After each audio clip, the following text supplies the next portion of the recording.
히브리서 6장 16절에서 20절까지 오늘의 말씀 읽습니다. 사람들은 자기보다 더 큰 자를 가리켜 맹서하나니 맹서는 저희 모든 다투는 일의 최후 확정이니라. 하나님은 약속을 기업으로 받는 자들에게 그 뜻이 변치 아니함을 충분히 나타내시려고 그 일에 맹서로 보증하셨나니 이는 하나님이 거짓말을 하실 수 없는 이 두 가지 변치 못할 사실을 인하여 앞에 있는 소망을 얻으려고 피하여 가는 우리로 큰 위안을 받게 하려 하심이라.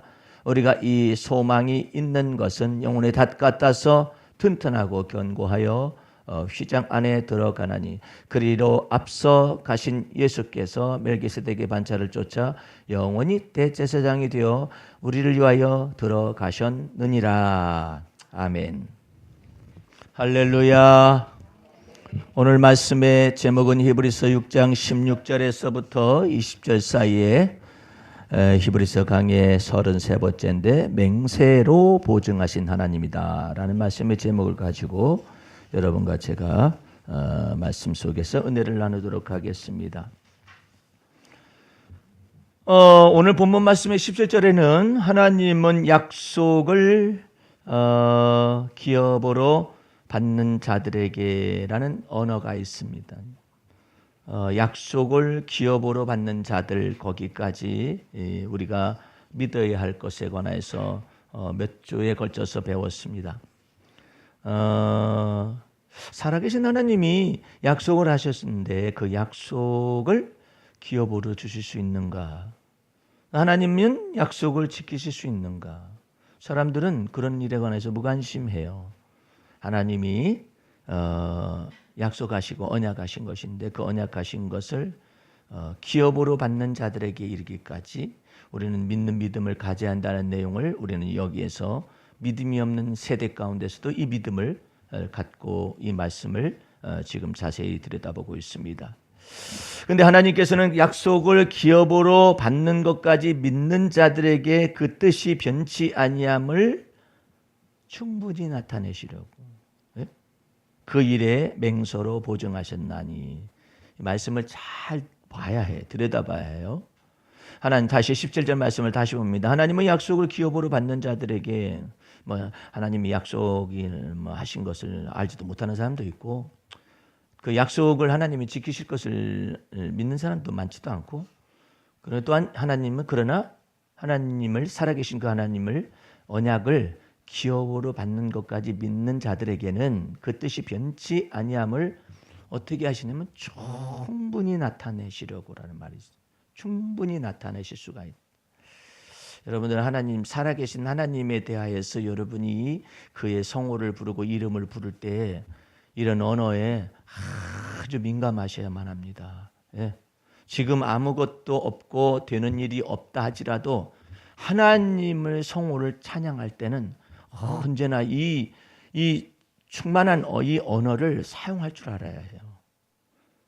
여러분 속에서 지금 약속이 이루어지지도 않고 기업으로 받지도 못한 것도 있고 핏별하고 여러 가지 어려운 사정이 있고 변화가 없는 것도 있고 막 그렇다 할지라도 그 가운데서도 하나님을 여러분들이 성호를 부르고 하나님을 찬양할 때는 여러분의 형편과 사정에 맞추어서 아이고 내 형편과 사정이 이러니까 하나님께서도 그렇겠거니라고 이렇게 여러분들이 투사를 해서 하나님께 대해서 이렇게 언어를 말을 하면 안 돼요. 예? 여러분들은 하나님에 관하여서 이 언어를 말을 할 때 굉장히 조심해야 해요.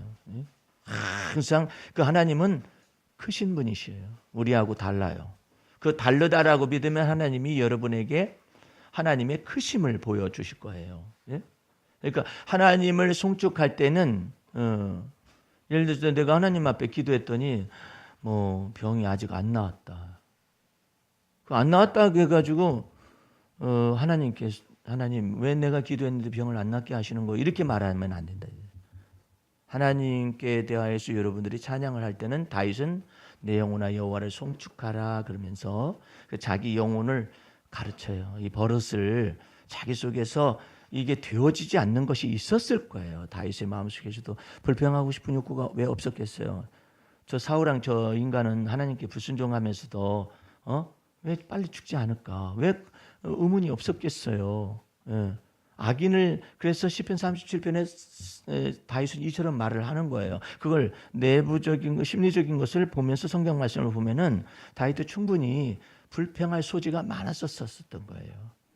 시편 37편에 다윗이 이처럼 말을 하고 있거든요. 악인을 인하여 불평하거나 원망하지 말라고.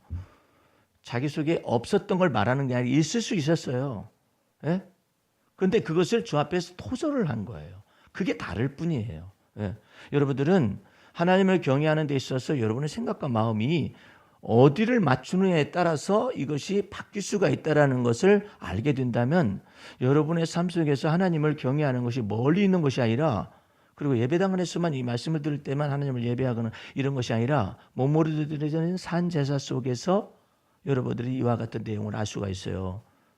그러니까 다윗이 악인을 인하여서 불평하거나 원망하지 말라고 그렇게 말을 하면서 그 다음에 무슨 말을 하느냐 하면은 그 악인은 잠깐 보이다 없어지는 그런 이슬과 같이, 아니면은 풀을 베어서 그 풀이 시들어 버리잖아요. 풀을 베놓으면은요, 여름날에 그것처럼 시들어 버릴 것이니까 악인을 불평하거나 원망하지 말으라고 이런 말을 쓰잖아요.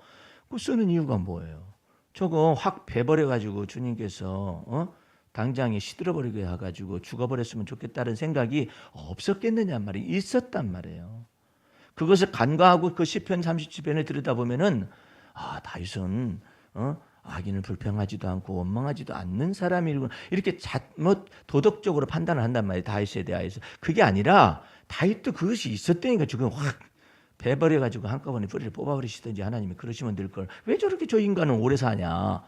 그 생각이 없었었던 게 아니에요. 있었었어요. 있었었는데 그것을 내가 하나님이 살아계신 하나님이신다라는 거기에 중심을 마음에 두니까 살아계신 하나님이 판단하실 것을 왜 내가 저 인간은 왜 빨리 안 죽냐, 빨리 뒤지든지 중간에 그냥 어떻게 그냥 다른 사람 와서 그냥 죽여버리든지 그러지, 그렇게 하지 않는 까닭은 뭐냐면은 선악간에 판단하실 분은 하나님이신데 왜 내가 판단했느냐.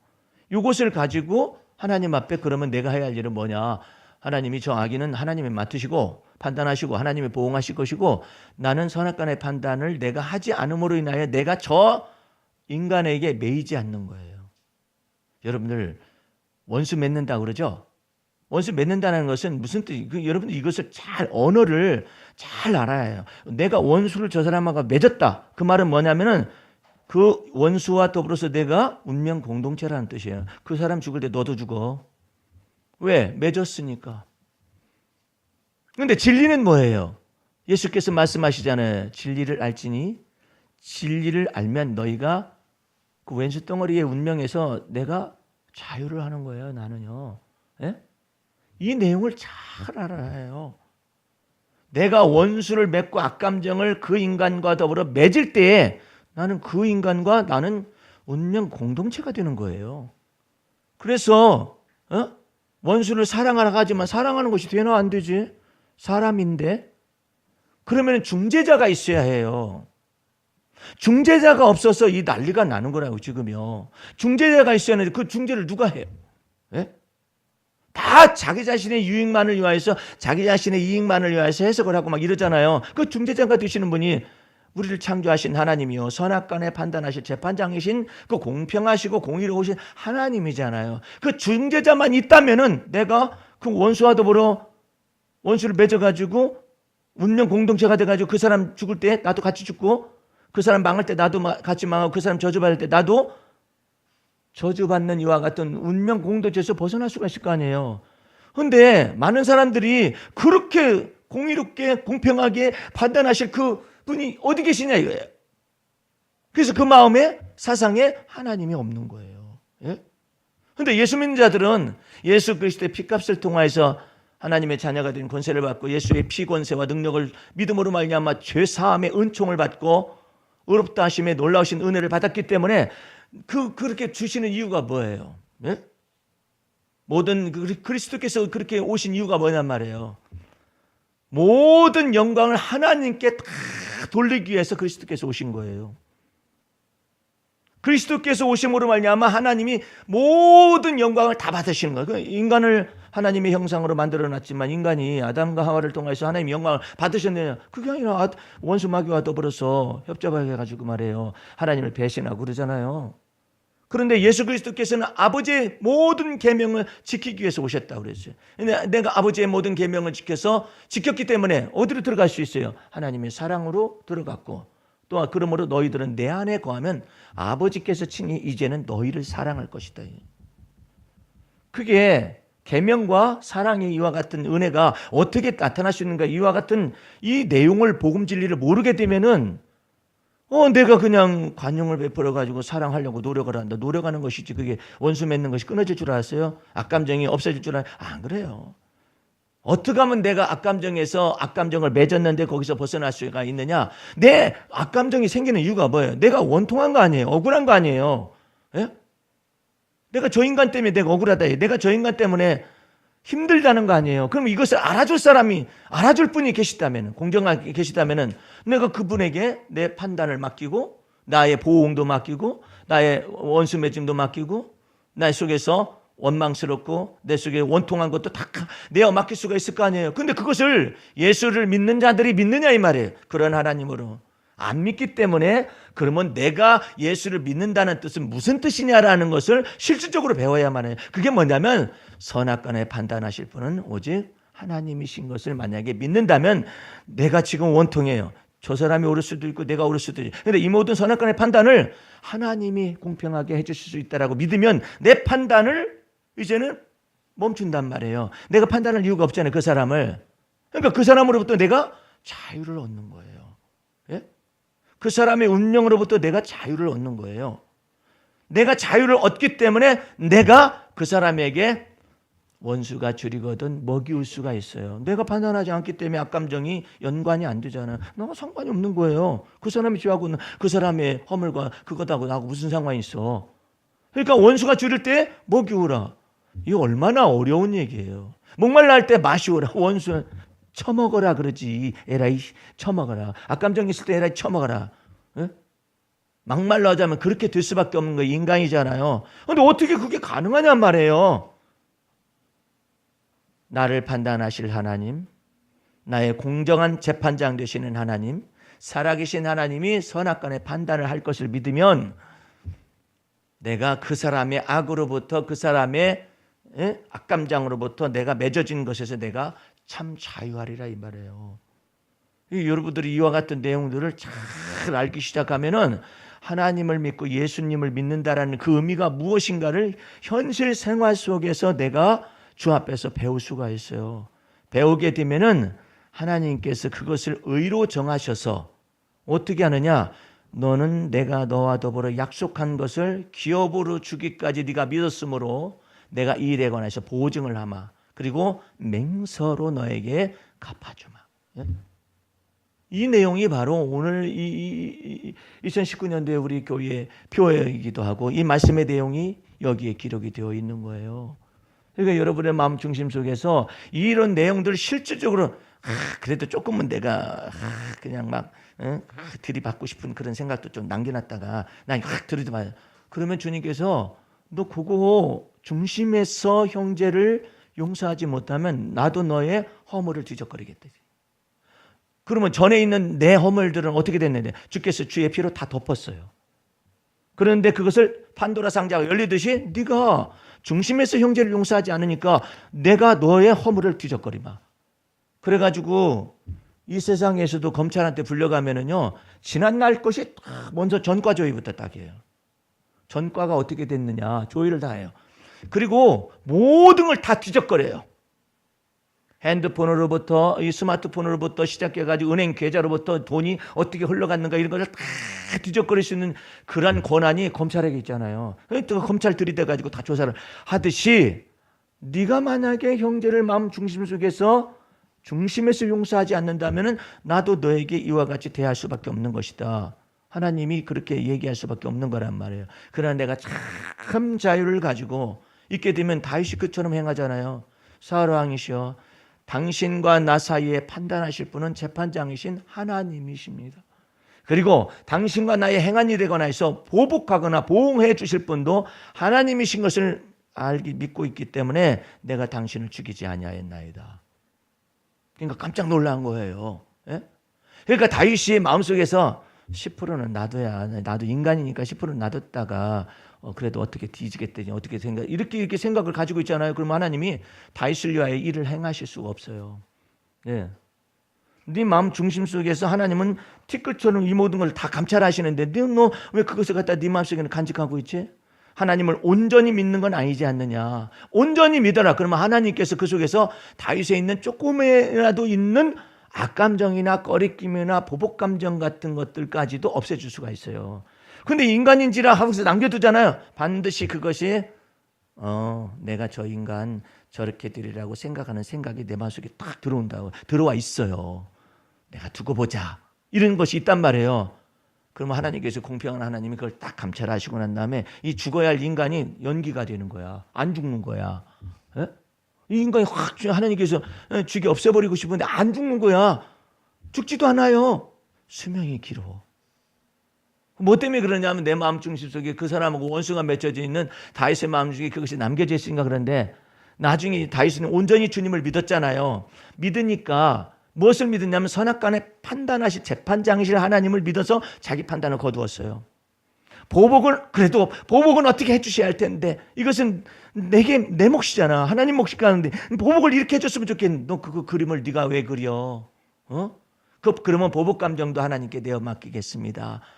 하나님 원수에게 보복하는 것도 하나님이 하시고 또한 제게 보상하실 분도 하나님이신 것을 믿으니까 사울 왕이 죽었다는 말을 들었을 때 다윗이 티끌을 날리면서 울잖아요. 그게 남아있는데 울음이 나와요? 안 나와요. 남아있으면 그 속에서 있는 악하고 독한 것이 탁 솟아가지고 진심으로 내가 슬퍼하지가 않는 거예요. 잘 죽었어. 이러고 남는단 말이에요. 그래서 여러분과 내 마음 중심 속에서 어떤 분은 이런 질문을 해요. 실질적으로. 아니 그러면 내가 참 진리 안에서 의의 재판장이신 살아계신 하나님 안에서 내가 자유를 얻었다고 해서 뭐가 변합니까? 이런 질문하는 사람이 있어요. 여러분들 그 사정은 안 변할 수 있어요. 그러나 내 마음 중심은 하나님과 연합이 되는 것입니다. 그게 귀중한 거예요. 그래서 예수의 복음 진리를 행할 때 이런 것들이 굉장히 중요한 거예요. 이런 것들을 잘 적용을 하는 거라고. 그래서 하나님께 대하여 여러분과 내가 하나님을 찬양할 때는 이 언어의 주의에 17절 다시 보시기 바랍니다.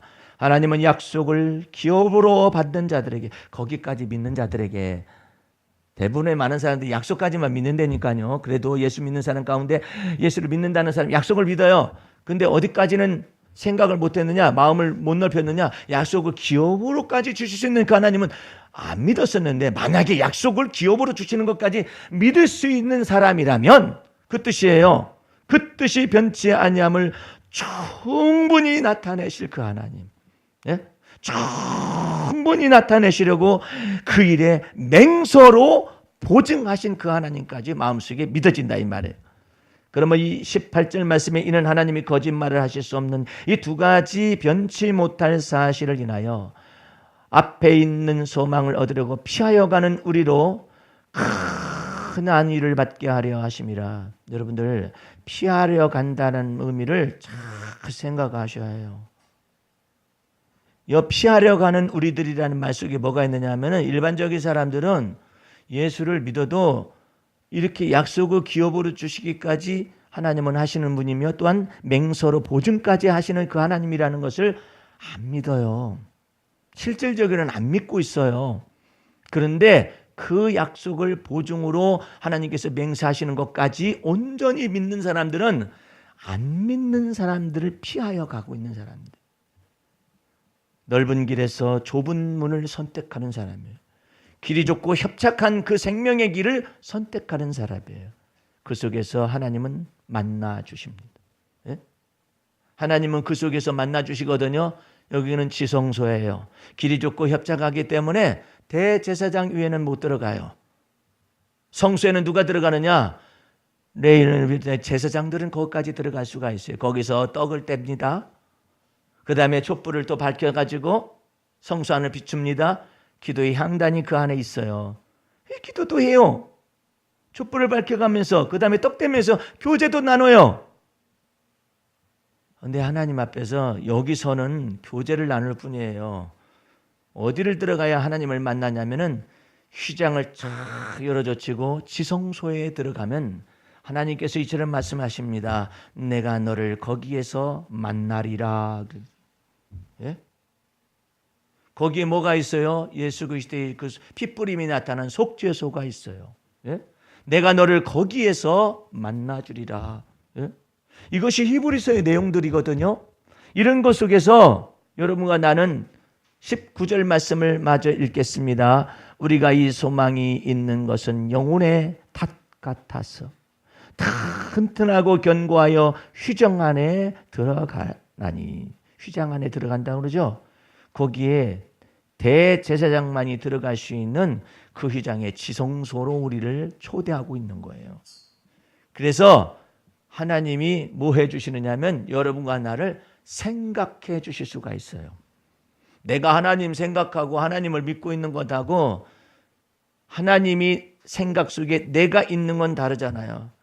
그러면 하나님의 생각 속에서 어떻게 되겠어요? 기억한 바 되어져 가지고 그래 네가 많은 사람들이 예수 그리스도를 믿어서 지금 성도라 일컬음을 받고 그리스도인이라 일컬음을 받지만 그 속에서 너는 여기까지 주님을 믿고 있구나. 어디까지? 구체적으로 하나님이 언약을 믿고 하나님의 언약을 믿을 뿐만 아니라 하나님의 언약이 기업으로 주어지기까지 믿을 수 있는 그 사람.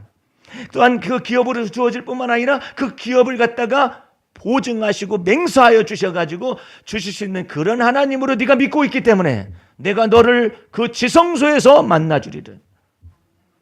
많은 성도들이요 예수 믿고 난 다음에 그 성소에서만 하나님을 경험을 해요.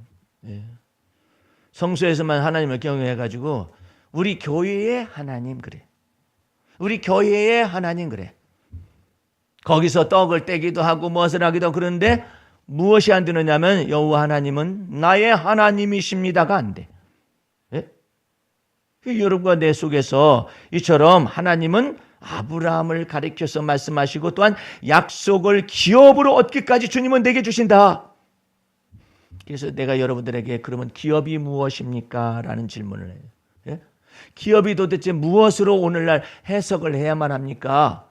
이제 여러분 시편 119편을 펼쳐보시기 바랍니다.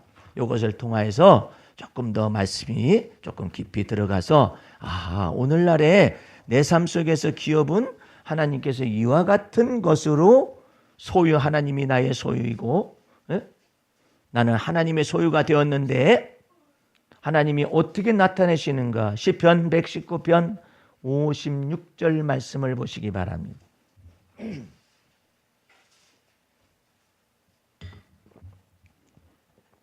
내 소유는 이것이니 주의 법도를 지킨 것입니다. 다 같이 한번 읽어볼까요? 56절 시작. 내 소유는 이것이니 곧 주의 법도를 지킨 것입니다. 약속을 기업으로 주시기까지 하나님이 역사하실 수가 있다라는 것을 믿는 믿음 안에서 주와 더불어 동행할 때 하나님은 소유, 내 소유다 이렇게 말씀해요. 예? 그런 사람은 어떻게 예수를 믿느냐? 61절 말씀 보세요. 악인의 줄이 내게 두루 얽혔을지라도 나는 주의 법을 잊지 아니하였나이다 이러죠. 우리는 일반적인 사람은 어떻게 해요? 악인의 줄이 내게 두루 얽히면은 저 나쁜 놈, 저 악한 놈 벌해달라고 그러잖아요. 그런데 하나님의 약속을 기업으로 받는 자들은 악인의 줄이 내게 두루 얽히면은 그 인간과 더불어 악감정을 맺거나 그것을 통해서 보복감정을 불태우거나 이런 것이 아니라 주님께로 도망해야 해요. 예? 악인의 줄이 내게 두루 얽혔을지라는 나는 주의 법을 잊지 아니하겠다고 하나님께로 피난처로 삼는 거예요.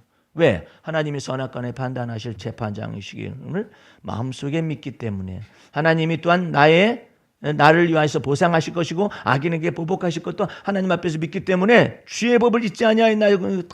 이렇게 돌이키는 거예요. 마음속에서.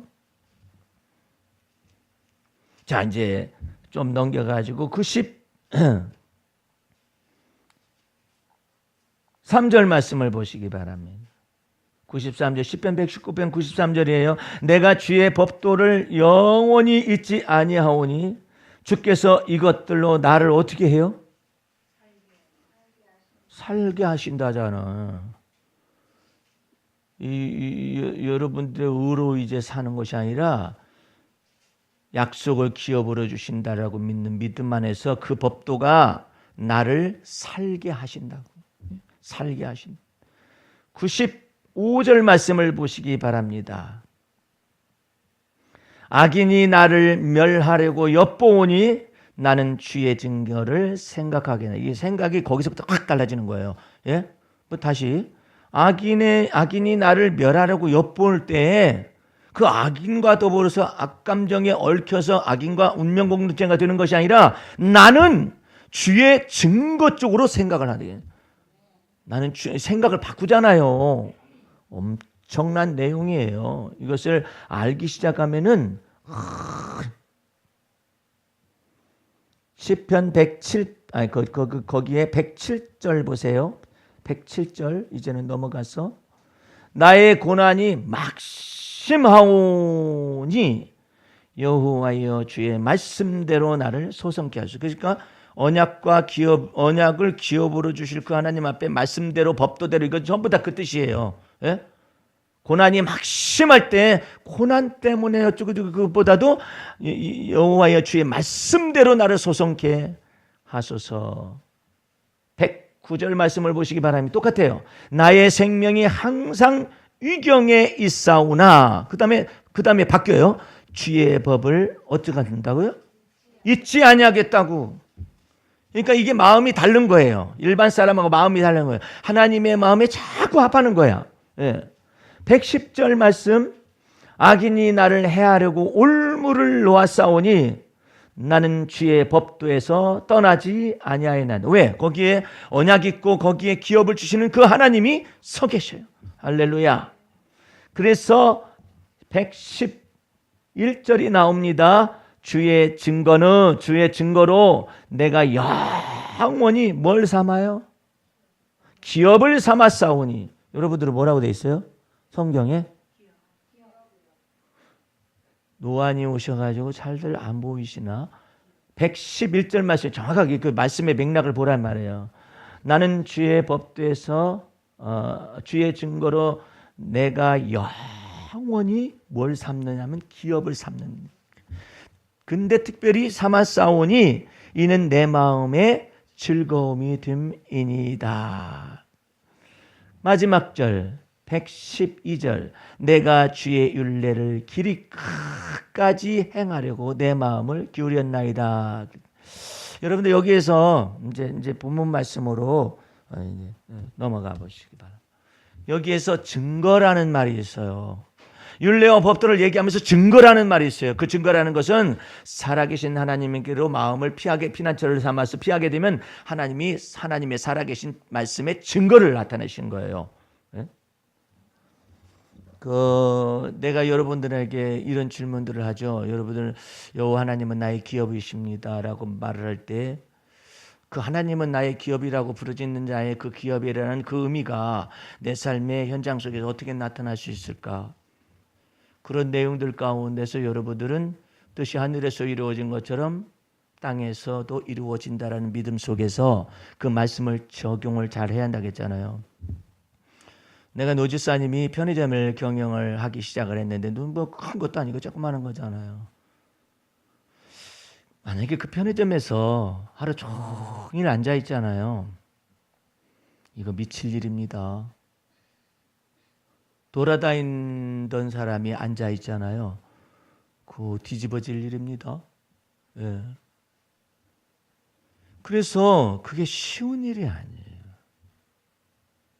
그러면 살아계신 하나님의 약속과 그 다음에 그 약속을 기업으로 믿으며 맹세로 보증하신 그 살아계신 하나님의 그 역사가 나의 편의점에서 무슨 의미가 있느냐. 그것을 지난주에 분명히 가르쳐 줬어요. 예? 나는 지금 기업이 편의점이라는 조그마한 것을 지금 받아가지고 운영을 하고 있죠. 경영이라는 말을 쓰기에는 너무나도 큰 언어 같기도 하고 운영하는데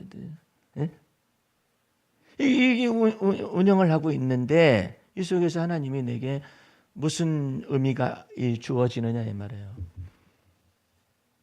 내가 그러면서 저런 얘기를 해주세요. 내가 알고 있는 권사님이 동대문에서 약국을 경영하는데 부부 약사야. 그래서 이쪽에서 동대문 입구 사거리 쪽에서 세를 얻어가지고 약국을 경영하고 남편은 저쪽에서 약국을 경영하면서 몇십 년 동안에 돈을 막 쓸어 담듯이 돈을 많이 벌었어요. 근데 이제 그 속에서 실증 나는 것이 온 거예요. 강남에 집을 사놨죠. 땅도 사놨어요. 근데 내가 나이 들어가지고 지금 여기서 뭐 하고 앉아 있느냐 이거야. 이것이 이제 온 거야. 영혼의 갈증이 온 거예요. 왜? 주의 복음 진리를 적용을 못하니까 그렇게 큰 교회에서 이와 같은 내용을 가르쳐 줄 수가 없었어요. 예? 무슨 진리의 말씀을 듣는 걸 모르니까 그냥 막 갈증이 온 거야. 내가 지금 왜? 그래서 저를 오락한 거 아니에요. 그래서 갔어요. 그랬더니 그런 내용을 얘기하잖아요. 그래서 내가 권사님 강남에 집도 큰 저택을 하나 샀고 둘이 일하셔가지고 그다음에 또 뭐 부족함이 없으니까 애들도 다 가르쳐놨고 그러니까 간단한 방법이 있는데 뭐냐고 막 눈이 번쩍 뜨어가지고 그만두시면 되잖아. 그랬더니 섭섭하다는 눈치예요. 그래도 그만두게 되면은 집에서 있게 되면은 제가 얼마나 또 무료하겠습니까? 그럼 나오면 되잖아. 그랬더니 목사님이 자기를 두고 언어 플레이를 통해서 웃기려고 그러신다고 그래요. 그것 때문에 그런 것이 아니라 지금 권사님이 집사 때서부터 여기다가 약국을 개설하셨을 때 하나님과 더불어 일하셨죠? 그랬더니 그렇죠. 그럼 하나님이 지금까지 이 약국 속에서 일하신 거 아니에요? 그랬더니 이러셨죠. 근데 저는 일한 것이 없잖아요. 이러는 거예요. 무슨 뜻이냐면 일을 한다라는 이 권사님의 의미는 신방 가방을 들고 목사님과 더불어 신방을 다니는 다른 권사들에 비해서 나는 여기에서 요력하고 있다라고 생각하는 그 자체가 이게 지금 머릿속에 비교가 대조가 돼가지고 내가 뭐하고 앉아 있는가. 내가 지금 여기 약방에서 이렇게 약국에서 이렇게 앉아 있을 때는 다른 사람들은 그냥 신방 가방 들고서 목사님과 더불어 저렇게 주의 일을 한다고 돌아다니는데 하면서 주의 일의 개념을 이분은 해석을 잘 못한 거야. 그래서 내가 근본부터 바꿔놓기 시작했어요. 그럼 주의 일은 뭐요? 집안일은 뭐요? 거기서부터 시작해봤어요. 집안일은 뭐요? 집안에서 하는 일이죠. 응. 내 일은 뭐요? 내가 하는 일이고. 그러면 주의 일은 뭐요? 주님이 하시는 일이죠. 그러니까 주님이 이 가게 속에서 임재하셔서 사람들을 보내신 거 아니냐 이 말이에요.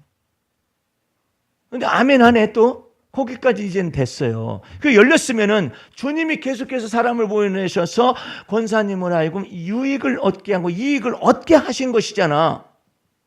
근데 그 사람들이 이제 죽었어요? 이제 안 와요? 손님들이 안 와요? 지금까지도 오시잖아. 그러면 주님은 지금까지도 일하시고 계시잖아. 주님께서 지금 이 가게 속에서 이 약국 속에서 일하셔가지고 여태까지 오셨는데 권사님은 지금 주의를 해야 한다는 것이 무엇인가 지금 엉뚱하게 돌아가 있잖아. 다른 사람들은 지금 신방 가방 들고서 목사님과 더불어 담임 목사님과 더불어 저렇게 권사들이 돼가지고 신방을 했는데 나는 지금 약국에서 뭐 하고 있는 이런 생각을 하고 있잖아. 그랬더니 맞대요. 왜 그것이 잘못된 거라고. 하나님께서 지금 여기서 계속해서 일하시고 계시잖아. 손님도 계속 보내시잖아. 그 하나님께서 보내시는 사람들이에요. 그 지발로 오는 것이 아닌가요? 생각이 잘못된 거예요. 이 생각이 모세의 수건이 벗겨지자마자 무엇이 발견되느냐? 하나님은 이 약국 속에서 영광스럽게 일하셨구나. 할렐루야. 그리고 지금도 일하시고 계시는구나. 그것을 갖다가 완전히 깨닫고 믿어지게 되니까 확 변했어요. 이제는 저녁 때 이 가게 속에 들어올 사람들을 위해서 미리 축복기도 하는. 축복기도 해봤어요? 그랬더니 식구들이 필요해가지고 와가지고 돈 내고 나는 약을 주었을 뿐인데 뭐 축복기도는 무슨 축복기도? 예? 거기가 문제가 있다, 권사님은. 어?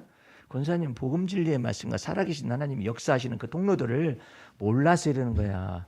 권사님, 기도해도 축복기도를 해도 사람들은 올 것이고 축복기도 안 해도 사람들이 온다라고 생각하고 있는 거 아니에요. 그게 불신앙이다. 예? 뭐 축복기도 안 해도 뭐 사람들 뭐 거기 동대문에 사람들 많이 돌아다니니까 지가 약이 필요해가지고 뭐 배가 아프면 들어올 것이고 뭐 이렇게 생각하고 있는 거잖아. 그게 근본적으로 잘못된 것이다. 그러니까 신사람이 하나도 없는 뭐 불특정 다수가 이렇게 들어오지만 그 인간이고 필요해서 오는 것이고 뭐 이렇게 하니까 막 사람 보기도 싫은 거야 이제. 그때 당시에는. 그런데 축복기도 해봤느냐고 안 해봤대요. 그러면 뭐 이제 내일부터 오실 손님들을 위해서 오늘 저녁 때 축복기도를 하라고. 내일 주님 하나님이 보내실 사람들, 그 사람들을 위해서 축복기도를 합니다. 그러면 다음날 아침에서 가게에서 와가지고 약국에서 와가지고 사람들이 문 열고 들어올 때 저 사람은 어젯밤에 내 마음의 믿음 속에 있었던 그 사람을 하나님께서 보내신 사람이로구나. 그 사람이 와가지고 막말을 쏟아내건 뭐하건 많이 사건 적게 사건 상관없이 하나님 앞에서 하나님이 보내신 사람이고 나는 또한 주의 이름으로 축복했던 그 사람이 오는구나. 저 사람이 왔다 갔네. 가고 난 다음에 하나님 앞에 영광을 돌릴 수가 있잖아요. 뒷덜미다 대고 약도 조금 사가지고 오면서 그냥 말은 왜 이렇게 많은지 몰라 저 인간은. 이렇게 말하는 것이 아니라 하나님께서 보내셔가지고 오는 것이 귀하고 예? 하나님이 보냈다라는 그 사람이라는 생각과 마음이 바뀌니까 문 열고 들어오는 사람이 귀하고 오는 사람이 신기하고 와서 무슨 일이 벌어질까라는 것 때문에 신기하고 나는 왜 그와 같은 마음의 자세로서 손님들을 대하고 있는가에 따라서 전혀 달라지는 거예요. 완전히 섬김이 나타나고 서비스가 나타나요. 왜? 저 사람이 하나님이 보내신 사람이라는 것 때문에 서비스하는 그 자체가 달라지는 거예요. 많건 적건 무슨 상관이 있어. 하나님이 적게 사는 사람도 보내고 많은 사람도 보내고 그럴 것인데 입술이 건 사람도 보내고 어떤 사람은 그냥 아주 세련된 사람도 어떤 사람은 허영 있는 사람도 보내고 이런 데는 어쨌든 다 하나님께서 영광스럽게 일하시는 내용이라는 것을 믿는 거잖아요. 그 다음부터 지금까지 나보고 오라 한 적이 없어요. 몇 년 지났어요. 왜? 이 믿음의 비밀을 발견하고 나니까 이 속에서 하나님이 일하셨구나. 그리고 사람의 마음 속에서부터 일하시는 거예요. 그랬더니 또 이 권사가 이 끝판왕이 있어요. 이 불신앙의 끝판왕이 여러분과 내 두뇌 속에 있다고요. 목사님, 여기는 사람들이 많이 다니니까 많이 들어올 확률이 많죠. 확률로 사실 거예요? 많이 사람들이 왕래하는 것 가운데서 그러면 약국도 많잖아. 그랬더니 많죠. 약국 많은 것 가운데 이쪽으로 들어오는 결심을 하는 사람은 무엇이며 약국이 많은데 기어코 여기 와가지고 약을 살려고 마음을 결정하는 사람은 누구며. 그러니까 이 권사가 뭘 모르느냐면은 예배당 다니는 건 잘 알고 그러는데 사람이 마음으로 계획하여도 일의 작정은 여호와 하나님께로부터 말미암는다는 사실을 모르는 거라. 그러니 이처럼 은밀한 그 지성소 속에 거하시는 하나님의 마음을 안 가르쳐 준 거야. 안 가르쳐 주니까 이따위 소리가 나오고 불신앙의 소리가 막 나오는 거예요. 그 속에서 그걸 전부 다 해결하고 나니까 하나님의 그 영광스럽게 이 약국에서 일하시는 그 주님이 보여진 거예요. 그러니까 지금까지 나보고 오라고 안 하는 거예요. 너무 많은 비밀을 가르쳐 준 것 같아. 완전한 비밀을 다 가르쳐 줬더니 오라고는 하지 않았네. 응? 그러나 나는 기뻐요. 왜? 그 사람 속에서 하나님이 영화롭게 일하시는 내용들을 발견했잖아요. 그리고 저 사람 손님들이 많이 와서 내가 복 많이 받았다. 그러니까 나 11조 해야겠다. 선교원금에 이런 식이 아니라 여러분들 많이 팔리고 잘 되고 돈 많이 번다 이런 것에 하나님은 의미를 갖지 않아요. 내가 네 조그마한 이 사업체 속에 살아계신 하나님으로서 임재하고 있으며 너는 그것을 믿었다라는 것 때문에 하나님이 기쁘신 거예요. 영광을 받으시는 거예요. 큰 기업이야. 비리도 많어. 근데 여기서부터 연습을 해야 해요. 하나님이 이 일에 관해서 임재하시는구나. 역사하시는구나. 그래가지고 우리가 선교 훈련을 받고 난 다음에 실질적으로 가가지고 지리산에 갔는데 어찌 거기에 배속이 됐어요. 거기서 선교사님들 실질적으로 한번 메시지 한번 증거하고 이제는 파송되는 어쩌고 그런 것 때문에 지리산을 갔어요. 지리산을 갔는데 그 목사님이 수요기도를 나한테 맡겼는데 메시지를 들어보니까 며칠 들어보니까 좋거든. 막 놀랐거든. 그러니까 목사님 문제가 하나 있는데요. 그게 무슨 문제냐 그랬더니 우리 집사가 돼지가 새끼를 낳기 직전인데 새끼가 안 나옵니다. 그래요. 선교사님 능력이 있는 것 같으니까 가서 기도해 주시기 바랍니다. 목사님 가서 기도하시지. 오신 김에 기도 좀 해주세요. 자기는 믿음에 관련된 이것에 관해서 적용을 못하고 사는 거예요. 자신이 없었다고. 나를 떠밀어서 되면 되고 안 되면 선교사님 안 되는 것이지. 머리가 팍팍팍팍 돌아가. 시골 목사님이라고 무시했다가 큰일 나요. 이 믿음에서 이 사람의 두뇌로 회전되는 것은 다 마찬가지요. 예. 못해도 선교사님이 기도했는데 안 된 것이고 잘 되면 어떻게 된 것이고. 그래가지고 수요기도 끝나고 난 다음에 목사님 가시죠. 그래서 나를 데리고 돼지마가 앞으로 큰 돼지가 이렇게 막 엄청나게 큰 돼지가 새끼를 낳지 못하고 그렇게 하고 있는 것이죠. 내가 돼지막에서 손을 들고 돼지를 향하여 하나님께 은총을 간구했어요. 하나님은 창조주 하나님이시고 그 가운데 돼지도 창조하셨으며 그 가운데도 돼지가 새끼 베게도 하시고 돼지를 출산하게도 하시는 그 하나님이십니다. 저는 그 하나님을 믿습니다 하면서 축복 기도하고 나왔는데 새끼 낳았다. 12마리인가 13마리인가 나되네. 거대한 뱃속에서 그 새끼들이 목사님, 담임 목사님이 선교사님 능력 있습니다. 능력이 뭘 능력 있어? 난 처음 기도하는 거예요. 돼지에 대해서 기도하는 건. 예? 그럼 왜 그것을 주님께서 내게 거기로 이끄셨을까? 예? 계산법이 많고 산법이 많은 담임 목사가 있다 할지라도 어쨌든 나를 왜 거기에 이끄셨느냐 말이에요. 예? 살아계신 하나님을 경험하라고. 그 증거를 보라고. 그것도 특별히 예배당 안에서 증거를 보는 것이 아니라 돼지막에서도 하나님이 임재하실 수가 있다고. 예? 이곳은 하나님의 하늘의 문이 열린 곳이요 하나님의 전유되어질 수 있는 모든 것들이 다 거기에 있는 거예요. 하나님이 무수보지 하시는 하나님이시니 어디서 못하겠느냐. 그것을 경험하게 하시는데 그것을 이끌어 한마디로 말하면 증거라고 하는 거예요. 오늘 여러분의 삶 속에서 하나님은 증거를 나타내시기 위해서 약속을 기업으로까지 믿는 믿음을 보시기를 원해요. 그뿐만 아니라 하나님이 약속을 기업으로 주시기까지 믿는 그 사람을 위하여 맹세로 보증하신다는 것까지 마음속에 믿는 걸 원하시는 거예요. 그 믿음 속으로 들어가시기 바랍니다. 우리 노지사님이 나한테 흥미진진한 내용을 보내왔어요. 지난주에 축복기도 하라고 했을 때 축복기도를 하기 시작을 해서 적용하기 시작했어요. 도대체 이 쬐끄만한 편의점에 무슨 일이 벌어질까?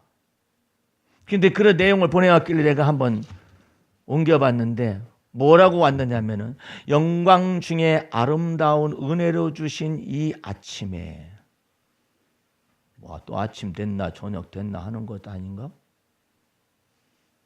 근데 그 시 속에 하나님께서 아침이 되게 하시고 저녁에 되게 하시는 것을 아름답게 하신 그 하나님을 마음속에 들어온 거예요.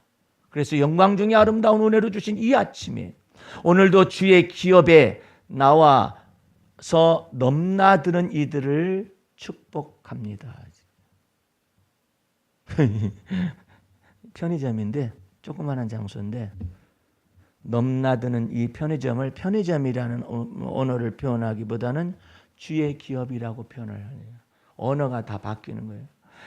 그동안 1년 동안 불 안 들어온 부엌을 경비 반장님께 말을 하기를 전파사가 어디에요? 라고 물었더니 고쳐주고 싶다며 고쳐주었다는 거예요. 여러분 이것은요 내가 말 잘했더니 경비반장님이 고쳐줬어 이렇게 하면은 그냥 끝나는 겁니다. 일상생활이에요. 어쩌다 보니 이렇게 된 거예요. 그리고 우연의 영역이 될 수밖에 없어요. 그런데 그 아침에 주 앞에서 이 편의점에 이 주의 기업에 넘나드는 사람들 축복 기도한 순간부터 이루어지는 모든 일은 이제 주께서 간섭하시는 마음과 생각으로 다 영광을 돌릴 수가 있는 거예요. 경비반장님은 못 알아봤으며 그 사람한테 못 알아 전파사가 어디냐고 물었으며 그 고쳐주고 싶다는 마음은 어디서 나왔을까요? 듣고서 전파사가 어디냐고 물어보면 일반적인 답변은 뭐예요? 저기 있다 그지? 일반적인 답변이 그럴 거 아니에요. 근데 고쳐주고 싶다며. 얼굴이 너무 예뻐서 에? 고쳐주고 싶다며요. 그 고쳐주고 싶은 마음은 왜 어디서 나왔느냐 이 말이에요. 네가 편의점을 주의 기업이라고 믿고 약속을 믿고 기업으로 주셨다는 걸 믿고 그 맹세로 보증한 것을 믿었을진데 하나님께서 이제 너의 이 편의점을 위하여서 주의 기업이기 때문에 하나님께서 일을 행하시고 일을 지어서 성취하시며 네가 알지 못하는 일들을 벌어지게 하시겠다라는 그 약속에 지금 움직이고 있는 거예요. 그 다음에 냉장고, 형광등은 동네 인테리어 사장님이 소주 사오셨다가 고쳐주시고 뭐 냉장고, 형광등은 동네 인테리어 사장님이 왜 왔으며 소주 사러 왔다가 왜 고쳐주실까? 이제 하나님이 고아와 과부를 위하여서 재판장이 되시고 일하시는 그 하나님으로서의 역사를 이제는 언약을 하셨고 그 다음에 또 기업으로 주셨다는 것까지 믿으니까 이제는 기업을 책임을 지셔야만 해. 그래가지고 그 기업 가운데 뭐가 있느냐면 냉장고가 고장난 것이 있었고 형광등이 고장난 것이 있었어요. 그러니까 그 편의를 위하여서 노집사가 하나님을 위해서 일하는 것이 아니라 하나님이 노집사가 주의 기업으로 편의점을 믿었기 때문에 이제 주의 기업을 주님이 고치셔야만 해. 여러분들 이렇게 달라지네요. 아유, 그냥 그 편의점에서 얼마나 그냥 가만히 앉아 있을 때가 많고 또 그냥 지겨울 수도 있잖아요. 예? 그런데 이런 일들이 만약에 하나님께서 마음을 주셔가지고 일을 행하시고 있는 족적을 가만히 헤아려 볼 때 이럴 때마다 하나님께 영광이에요. 하나님, 저 사람을 축복기도 아침에 축복기도했는데 저 사람을 만나게 하셨네요. 예? 그 다음에 부엌 창문 바깥에 산더미 같이 쌓인 마른 나무 잎더미가 있었는데 집 짓는 사장님이 직원을 시켜가지고 없애주셨대요. 그거 참 지금 뭐더러 상관하는 거예요, 남의 일에? 집 짓는 사장님이. 근데 왜 그 마음이 왔으며 거기까지 열매를 거두게 하시며 철물점에 갈 시간이 없는 사정하시고 회사에서 인테리어 비용 30만 원이 남았을 때 남았다면서 사람 보내서 고쳐주겠다고 하고 이 도대체가 내가 대접을 다른 사람한테 서비스업이잖아요. 이게 서비스를 주는 건가? 서비스를 받고 있는지 나는 왜 여기에서 이와 같은 대접을 받고 있을까? 왜 나는 저 사람들에게 그냥 물건을 팔고 저 사람 돈을 내게 남겨서 재화를 축적할 수 있도록 이렇게 되는 관계인데 왜 이 속에서 이런 일이 벌어지느냐 이 말이에요. 그거 일상적인 수도 있는 거예요. 우연일 수도 있는 거예요. 그런데 네가 편의점을 주의 기업이라고 하나님의 약속을 기업으로까지 믿었기 때문에 이제 내가 주의 기업을 위하여서 일을 행하며 일을 지어 성취하며 네가 알지 못하는 크고 비밀이라는 일까지 행하시리라는 일들이 지금 작동하고 있는 거예요. 예?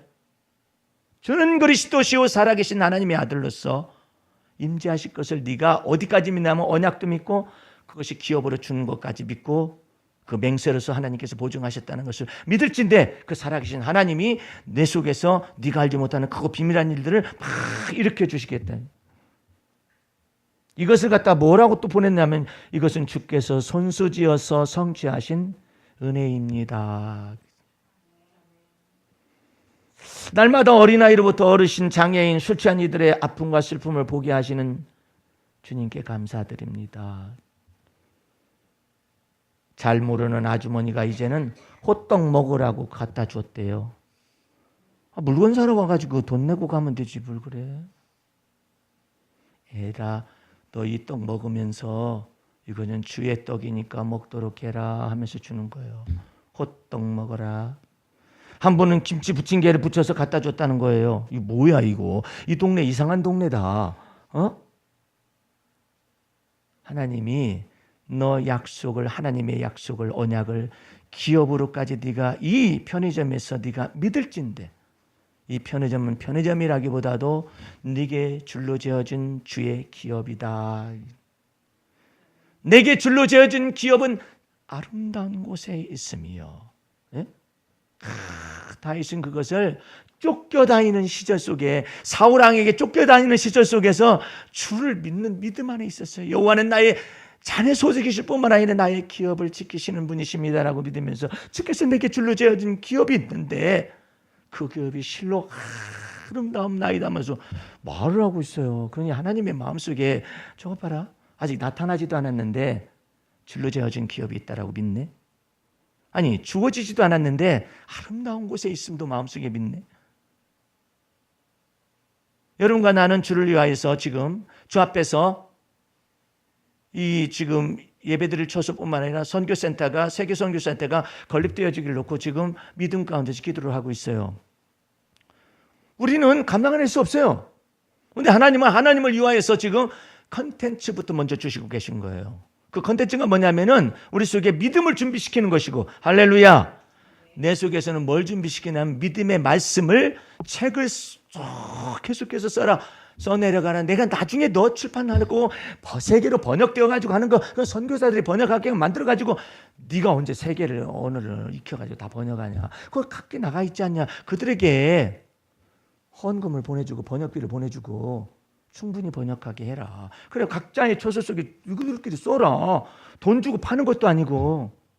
이러기 위해서 주님께서 모든 걸 준비하실 것을 마음속에 믿고 있어요. 또한 여러분들은 믿음으로 그와 같은 걸 기도하고 있어요. 대표기도 속에서 말씀하고 있어요.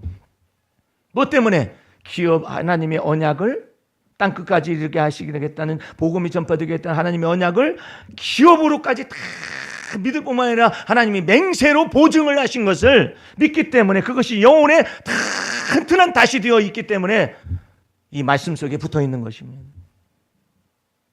그래서 내가 또 질문을 했어요. 주님,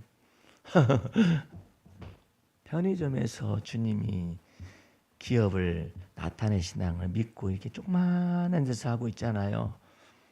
내가 사람이니까 질문을 하잖아요. 성령께서 이처럼 말씀하셨어요. 네가 지극히 작은 것에 충성하면 더 큰 것을 내게 맡기리라. 예? 그래서 여러분들은 지금 주님께서 주시는 바 이 모든 것 속에서 부지런히 살아계신 하나님이 내 일에 관하여서 역사하실 수가 있을까? 내 일에 관해서 역사하시고, 이것을 다 믿기 시작하면은 그 믿음을 적용하기 시작하잖아요. 그래서 살아계신 하나님의 그 살아계신 그 증거와 능력이 나타나기 시작하면은 하나님이 이제는 너 그것을 그대로 갖다 옮기면 된다. 어디에? 큰 일에도 작은 일에도 역사하신 그 주님, 큰 일에도 여전히 하나님은 크게 역사하실 것을 믿습니다. 이제 여러분의 마음속에서 이것들이 다 풀리기 시작을 해요. 예. 이것이 머릿속에서 다 풀리기 시작해서 주 예수를 믿는 믿음 안에서 들어오기 시작하면은 이제 바울처럼 여러분들도 놀라운 기도를 하게 됩니다. 이제 마지막으로 빌립보서 4장 19절로 가서 말씀을 해석하고 메시지를 마치도록 하겠습니다.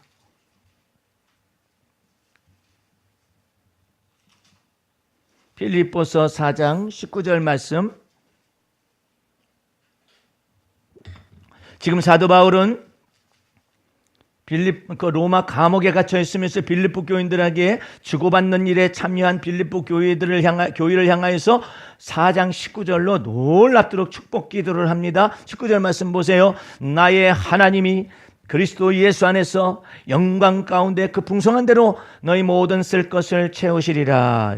일반적인 사람은 어떻게 기도하느냐? 나의 하나님이 너희 쓸 것 채우실 거야. 믿어라. 이렇게 하면 돼.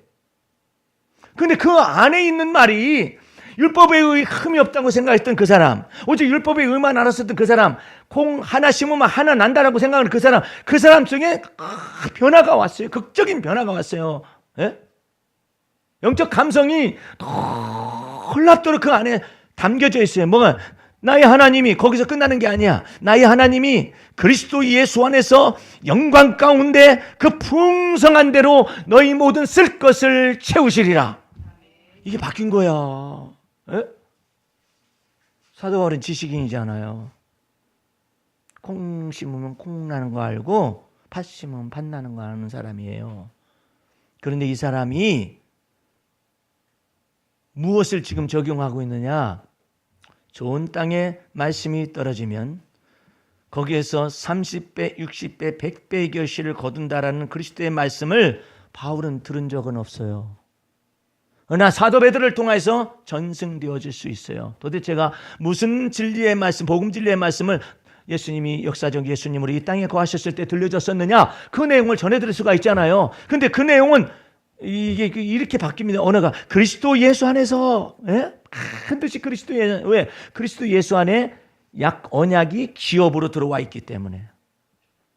예? 맹서로 보증한 모든 것이 그리스도 예수 안에서 다 있는 것이지 다른 데서 있겠어요? 그 그리스도 예수 안에서 영광 가운데 그 풍성한 대로 너희 모든 쓸 것을 채우시리라. 자, 보세요. 다시 해석합니다. 자, 1년 동안 불 안 들어온 부엌을 경비반장님께서 전파사가 어디냐고 묻는데 고쳐주고 싶다며 고쳐주셨다. 그렇죠? 그러면 고쳐주신 사건이 나타났죠?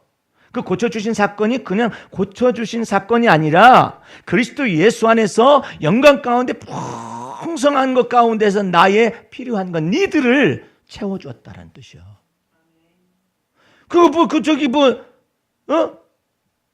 불 안 들어온 부엌을 고쳐주었다. 그게 끝나는 게 아니라 하나님께서 여러분들은 하나님께서 어떻게 역사하신 거냐면 그리스도 예수를 믿는 믿음 안에서 영광 가운데 풍성한 것 가운데서 이 부엌에 불이 안 들어온 것을 고쳐주었다라고 믿을 때 이것은 놀랍도록 언약을 기업으로 보증을 삼으신 그 하나님의 맹서가 실현되는 현장이라 이 말이에요.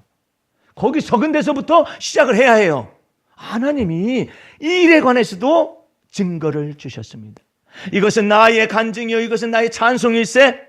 나 사는 날 동안 주 구주의 약속과 이 언약과 증거를 찬송한다는 찬송이잖아요. 이게 그 뜻이란 말이에요. 아이고 냉장고 형광등을 동네 인테리어 사장님이 소주 사오셨다가 고쳐주고 옛날 같았으면 소주를 사와가지고 뭐라고 앉아있대 이렇게 생각할지 모르겠어요. 그것이 내버려둬. 소주를 사러 왔건 어떻든 간에 주님께서 보내셔가지고 일 시키려고 그러는 것이니까 그래가지고 냉장고하고 이거 형광등을 고쳐주셨어요. 예. 이 고쳐주신 것 가운데 그냥 냉장고 형광등 고장났다 하니까는 고쳐줬다 이런 것이 아니라 그리스도 예수 안에서 영광 가운데 풍성하신 그 하나님의 은혜가 그 사람의 소주를 사러 온 그 사람의 마음속에 있어가지고 예? 냉장고 형광등을 고쳐주셨다. 그러면 에이 뭐 우연히 그래 반대로 뒤집어 보면 돼요. 냉장고 형광등이 불이 안 들어오네요. 그러면은 이제 주인이 있다가 노지사님이 있다가 얘 안 들어와요. 그래요. 고쳐서 쓰세요. 무슨 가는 사람은 있어요. 근데 왜 마음의 결정을 하느냐 말이에요. 자기가 그 제가 고쳐주죠. 예? 제가 누가 왜 그걸 하느냐 말이에요. 왜 그 마음은 누가 주셨느냐 말이에요. 그 마음의 작정과 결정을 보이지 않는 살아계신 하나님이 주의 기업이라고 믿고 있기 때문에 결정을 주신 거예요. 결정을. 마음의 생각과 뜻 속에서 결심을 준 거예요. 예. 내가 이제 한마디만 더 하고 말씀을 이제 맺죠. 내가 아는 여자 목사님이 이런 메시지를 듣고 난 다음에 너무나 기뻐서 간증을 하는 거예요. 여자 목사님이 시골에서 목기를 하는데 오래됐어요. 오래되기 전에는 그냥 저 젊은 여자가 와가지고 얼마나 있다 갈래나 이런 것이 계속 붙어 있거든. 오래 있다 보니까는 벽이 다 헐어져가지고 아니면 위에 천장이 위에 페인트지 다 벗겨져가지고 그러는데 여자 혼자서 저희를 어떻게 올라가기를 하겠어 무엇을 하겠어. 그래서 아침마다 주님 원하시면은 사람을 보내어 주셔서 저걸 좀 칠해주세요. 저걸 칠해주세요. 그런데 우연히 집 짓는 사장님 가운데 페인트 칠하는 사장님이 거기를 갈 때마다 거슬려. 구두빵 하는 사람은요, 구두 안 좋게 신고 다니잖아요. 볼 때마다 거슬려. 예? 거슬린 데니까 구두방 전문이니까. 그러니까 펜트 칠하는 사람이니까 저 집은 왜 저렇게 그냥 지붕을 저렇게 해놓고 다니는지 모르겠다고 말이야. 저 교회에서 말이야. 누가 펜트 칠할 사람 없는가? 제가 혼자 시부렁시부렁 거리는데 뭐 다른 사람은 시부렁거릴 이유가 없죠. 이 사람만 관심이 있으니까. 이 사람은 왜 관심이 있습니까? 저 속에 교회에 사람이 없는가? 사람이 있건 말건 당신이 무슨 상관 있어? 근데 자꾸 들어오느냐 이 말이야. 계속해서 그 공사장 왔다 갔다 할 때 그게 들어오니까 견디다 못해가지고 들어가가지고 도대체가 왜 이 집은 이렇게 페인트칠을 안 하고 사는가 해가지고 똑똑 문 들어보니까 나이 드신 여종이 여자 목사님이 나오신 거 아니에요. 그러니까 다짜고짜 하는 말이야. 왜 지붕을 저렇게 페인트를 안 칠하고 계십니까? 예. 왜 벽을 갖다가 그 수성 페인트 이렇게 문지르면 금방 될 때는 왜 그걸 안 칠하고 그렇게 계십니까? 사람이 없습니까? 그러니까 그 여자 목사님도 사람이 남자가 있습니다만은 칠할 사람이 없습니다. 그래요? 그럼 이렇게 두고 예배당을 이렇게 두면 안 되지. 그러더니 그렇게 말을 하는 거야. 너무 나갔네. 그러면 내가 페인트 업자인데 내가 그냥 칠할 테니까 돈만 내시오. 그 돈만 내시오. 그래요? 그 돈 얼마나 준비하면 됩니까? 얼마 준비하면 됩니다. 그래가지고 이제 돈 해가지고 이제 그 싼 가격으로 반급 가격으로 한 것입니다. 해가지고 이제 그렇게 칠하기로 약속돼가지고 다 칠하고 난 다음에 칠할 때쯤 성령이 또 감동을 주셨어. 이왕이 반절 깎아준 거 보더라도 그걸 봤냐? 혼자서 그냥 여자 모임 저렇게 그냥 목회한다고 저러시는데 돈을 딱 내면 안 받아도 돼. 내가 이상한 마음이 드네요. 갑니다 하면서 갔어요. 나의 하나님이 그리스도 예수 안에서 영광 중에 그 풍성한 것 가운데서 너희 쓸 것을 채우시리라. 매일매일 이렇게 살아보시기 바랍니다. 하루하루가 신비로워요. 여러분의 삶 속에서 하나님께서 이렇게 역사하시기 위해서 그리스도가 여러분의 마음속에 거하셔서 여러분을 영화롭게 하신 거예요. 나의 하나님이 그리스도 예수 안에서 영광 가운데 그 풍성한 것 가운데서 너희의 쓸 것 채우시리라. 나는 겨우 이거 쓸 것 이거 받았다 하지만은 그것은 하나님께서 해석하실 프리즘화가 돼요. 하나님 나라에서는 네가 기업을 약속을 기업으로 믿었지. 약속을 기업으로 믿었을 뿐만 아니라 맹세하시고 보증하신 그 하나님을 믿었지. 그러므로 내가 네게 이렇게 대접하노라. 주의 놀라운 은혜가 지금부터 주님 나라 갈 때까지 이 놀라운 증거와 역사와 간증과 이와 등을 다 가지고 주 앞에 딱 나갔을 때 너 내놔봐라 그랬을 때 그 기업의 풍성한 열매들을 성품의 열매까지 다 맺히기 시작하면 범사에 주님께서 역사하신 것과 성령의 열매를 동시에 다 내놓게 되면 이것을 상급과 면류관으로 정하셔서 환산하셔서 여러분에게 갚아주실 줄로 믿습니다. 기도하겠습니다. 우리 하나님 아버지 감사와 찬미를 올립니다. 하나님은 살아계신 하나님이시요 살아계신 하나님으로 믿을 때 하나님은 주를 찾는 자들에게 상급 주시는 분이심을 마음속에 믿습니다.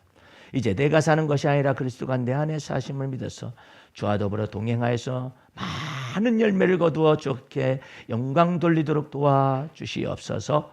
예수님 이름으로 기도하였습니다. 아멘.